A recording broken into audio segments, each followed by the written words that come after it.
যে তারা নাকি কোন গ্রামে কয়টা পুকুর আছে এটাও জানে, অথচ কুমিল্লার মতো একটা জেলায় 2000 সাল থেকে ইপিজেড আছে সেটা তিনি জানেন না।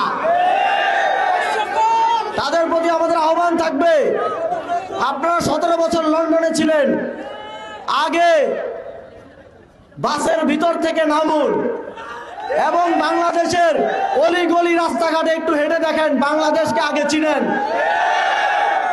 তারপরে আমরা ভরসা করতে পারবো যে আপনারা বাংলাদেশের জন্য কিছু করতে পারবেন কি পারবেন না। আমরা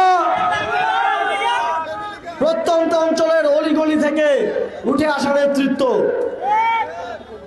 আমরা মানুষকে ভয় দেখিয়ে নয়, মানুষের দরজায় দরজায় গিয়ে ম্যান্ডেট চাওয়া নেতৃত্ব। আমরা জুলাই গণঅভ্যুত্থানে বাংলাদেশের কোটি কোটি মানুষের অংশগ্রহণে শেখ হাসিনার মতো শক্তিশালী ফ্যাসিবাদকে বিতাড়িত করার নেতৃত্ব।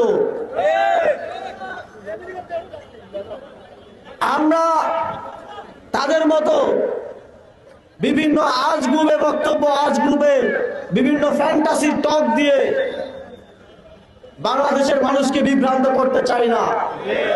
আমরা মাটি থেকে উঠে এসেছি, আমরা জানি মাটির মানুষের কি কি সমস্যা আছে, তার কি কি বাস্তববাদী সমাধান হতে পারে।